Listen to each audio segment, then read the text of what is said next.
রয়েছে তা 80 টাকা করতেছে।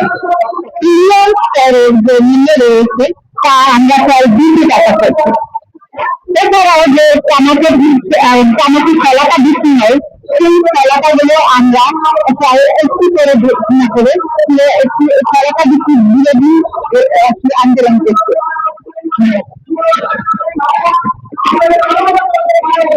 আমরা চাই শিক্ষক কলাটা বিক্রয় বন্ধ হোক, বিভিন্ন স্কুল কলেজের সামনে তামাক বিক্রয় কেন্দ্রগুলো বন্ধ হয়ে যাক, শিশুরা নাগালে বাইরে চলে যান, প্রতি 10 টাকার মূল্য 80 টাকা করে নির্ধারণ করা হোক, যাতে নতুন করে আমাদের সামাজিক তামাকের ব্যবহার তৈরি না হয়, শিশুরা যাতে তামাকের উদ্বুদ্ধ না হয় সে আশা জ্ঞাপন করছি। ধন্যবাদ।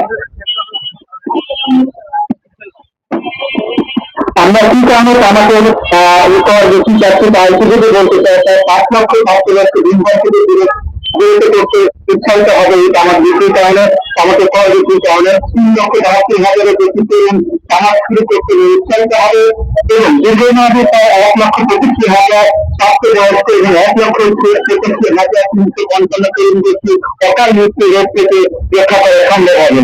তামাকের ব্যবহার হার প্রায় 5.5% হ্রাস পাবে। 67,000 কোটি টাকার বেশি তামাক রাজস্ব পাওয়া যাবে। আগের বছরের তুলনায় প্রায় 33,000 কোটি টাকা বাড়তি রাজস্ব পাওয়া সম্ভব হবে। এই পর্যায়ে আমি বক্তব্য রাখার জন্য অনুরোধ করবো